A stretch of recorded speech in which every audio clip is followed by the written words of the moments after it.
Okay, this next step of faith I took didn't make sense at all at the time. I understood getting rid of the house, selling the house. I was in quite a bit of debt, getting rid of a lot of my possessions. I had a shop, a garage, a house full of things. And I needed to declutter to go wherever God was sending me.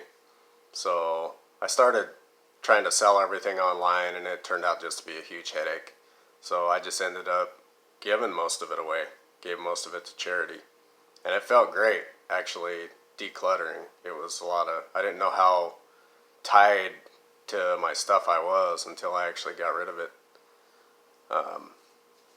Before my house sold, I was looking at places in the area. I was looking at property, houses, and nothing felt right. Nothing was in my price range. I'd pray about it, and nothing felt right.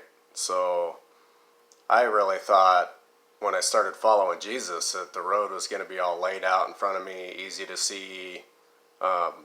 It was going to be given to me step by step. And it wasn't like that at all.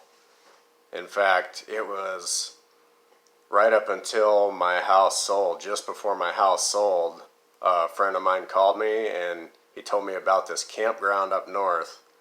And as he was telling me where it was, and you can actually buy campsites at this campground, and he's telling me about it, and I felt the Holy Spirit's power welling up in me. And I know we're not supposed to follow our feelings and emotions. The Bible makes that clear. But the Holy Spirit, the power of the Holy Spirit is unmistakable.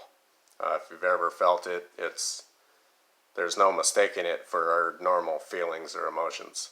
So I figured that must be where God's sending me next. But I wanted to be sure. It was 200 miles away, and my kids are here, and I have a parenting plan to stick to, and that did not make sense.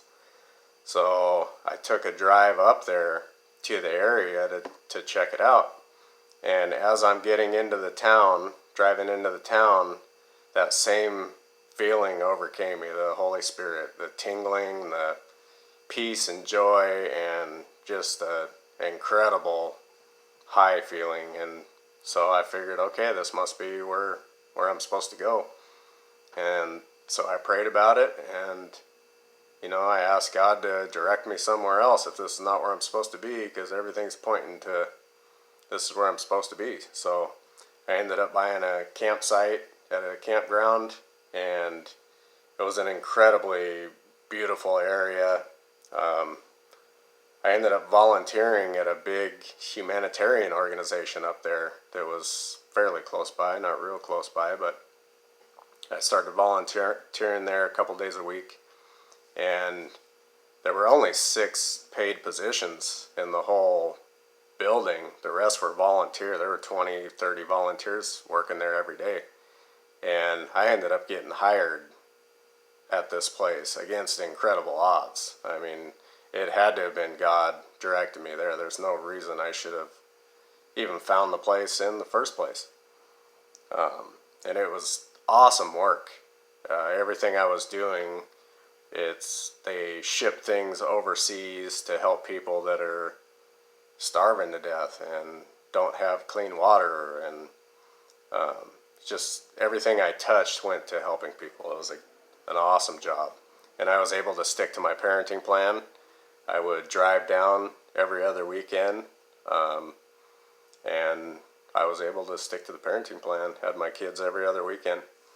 And the campground was an awesome place. It was really geared toward kids, so the kids would come up there. There was no internet, so instead of,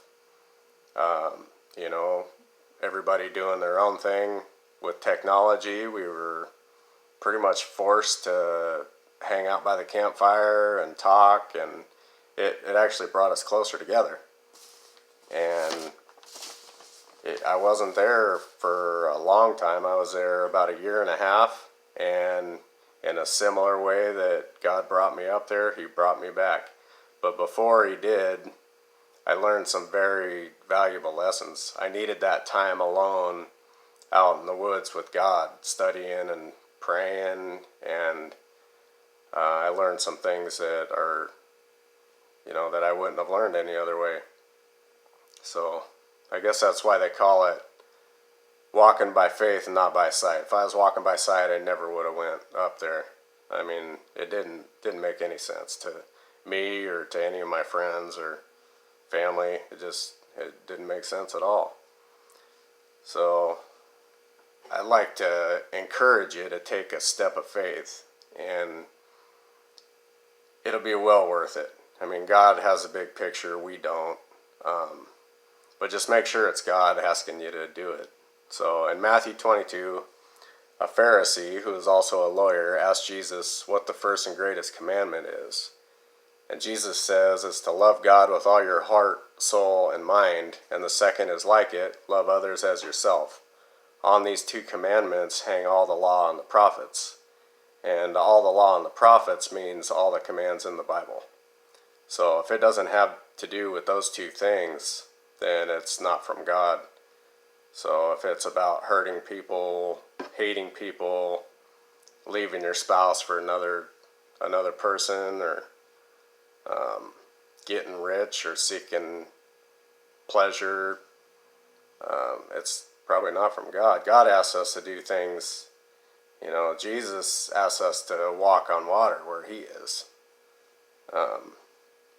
He asks us to do things that are countercultural, like give our money and possessions away and quit a high-paying job, not retaliate against people that hurt us, and love and respect our enemies, stuff that we wouldn't normally think about or want to do.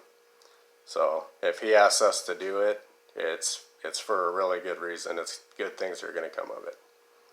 So that's about it. Thanks, and have a great day.